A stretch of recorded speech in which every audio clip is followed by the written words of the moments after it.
The alarm screamed through the corridors of the celestial harrow. A sound that turned Captain Alara Wynn's blood to ice. She'd heard it only twice before, in simulations. Never in reality. The ship's AI spoke in its calm, detached voice. Critical radiation leak detected. Sector 7 containment breach. All personnel evacuate immediately. Alara's boots pounded against the metal deck as she sprinted toward the nursery.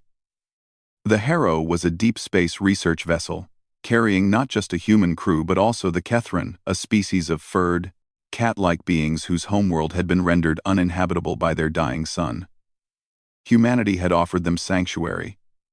And in return, the Kethran had shared their knowledge of quantum navigation. It was supposed to be a new beginning for both species. The nursery door hissed open, revealing chaos.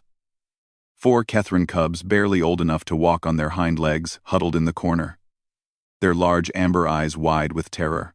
Their caretaker, an elderly Kethran named Syryx, lay unconscious near the door, knocked down by falling debris when the initial explosion rocked the ship.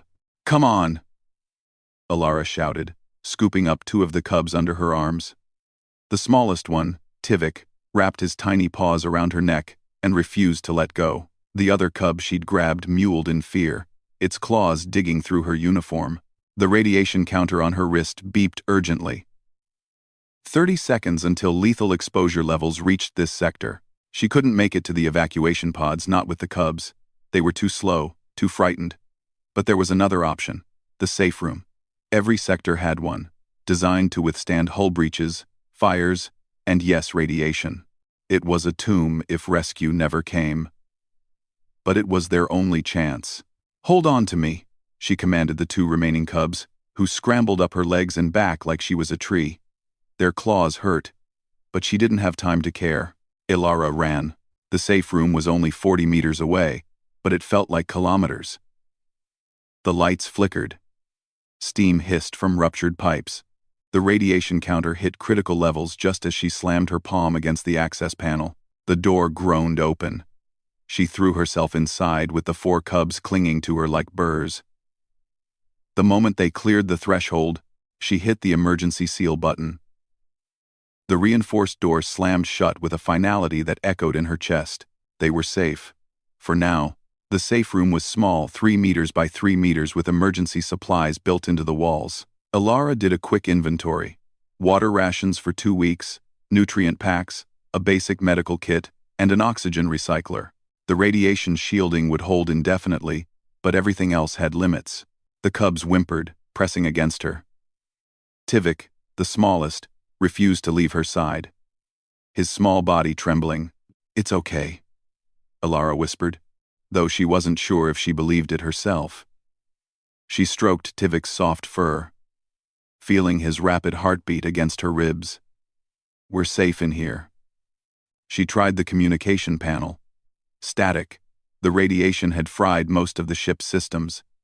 She was cut off, alone with 4 terrified alien children who depended on her completely. Day 1 was the hardest.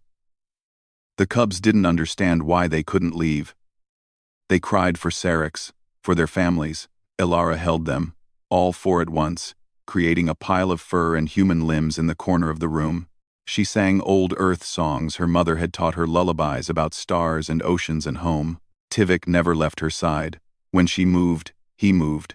When she slept, he curled against her chest, his small paws kneading her shirt like he was searching for comfort in the rhythm. Day 2 brought hunger. The nutrient packs were designed for humans, dense, tasteless bars that provided everything a body needed. She broke one into pieces and offered it to the cubs. They sniffed it suspiciously. One refused. Another took a tiny bite and spat it out. "I know it's not what you're used to," Alara said gently, "but it's all we have."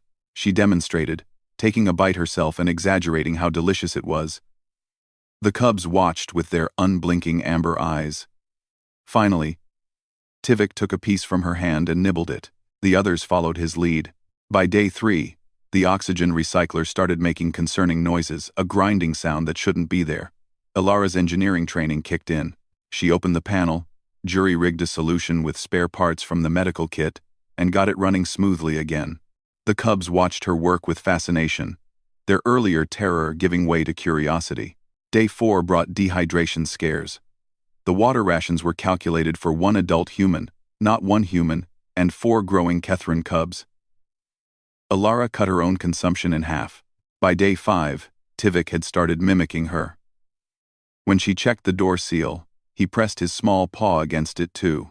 When she did push-ups to keep her blood flowing in the cramped space, he tried to copy her, his back legs kicking awkwardly in the air. Despite everything, it made her smile. Day 6 was when hope began to fade. The emergency beacon should have brought rescue by now. Either the crew had evacuated and assumed everyone in Sector 7 was dead, or worse, there was no crew left to rescue them. Alara looked at the 4 small faces watching her. She'd promised them safety. She'd promised they'd be okay. "We're getting out of here," she told them firmly. "All of us. Together." Tivik chirped softly and pressed against her side. On day 7, the door chimed. Alara's heart leapt. She scrambled to the panel, hardly daring to believe. "Survivors detected," came a voice through the intercom. "Preparing to breach." The door hissed open, and there stood Commander Yates, the Harrow's first officer, his face gaunt but alive. Behind him, a rescue team in rad suits. "Captain Wynne?" he breathed, disbelief in his eyes.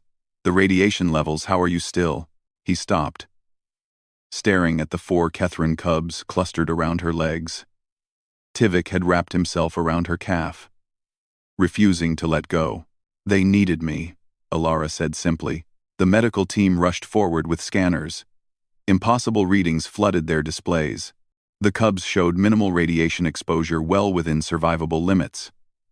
Alara's levels were higher but still below what should have been lethal after 7 days. "The safe room's shielding," one technician started. "Should have failed on day 4. Another interrupted, pointing at the control panel. "There's no way these readings are accurate." But they were. Somehow, impossibly, they'd all survived.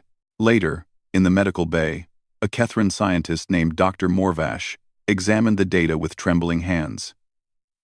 "Captain," she said, her voice thick with emotion, "you saved them, but they saved you too."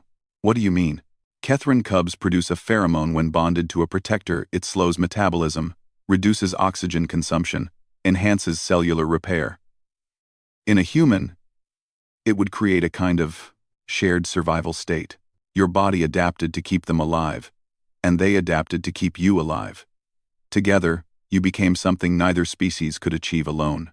Alara looked down at Tivik, who still hadn't left her side.